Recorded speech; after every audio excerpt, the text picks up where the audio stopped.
আসসালামু আলাইকুম। ঘুঘুডাঙ্গা গেছিলাম, তো ছোট্ট ভিডিও করলাম রাবার ড্যামের।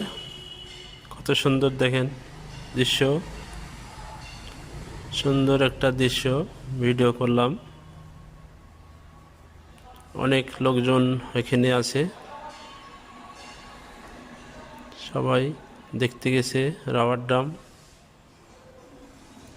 অনেক সুন্দর একখান ভিডিও, সুন্দর লাগলো, দেখতে থাকুন রাবার ড্যামের ভিডিও।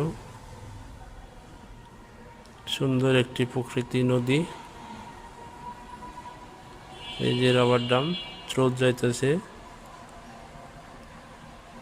এই যে দেখছেন স্রোত দৃশ্য। সুন্দর একটা রাবার ড্যাম দেখতেছেন তো, অনেক সুন্দর দৃশ্য। এই যে রাবার ড্যামের আমার কায়েম ভাই এখানে ছবি তুলছে, দেখছেন।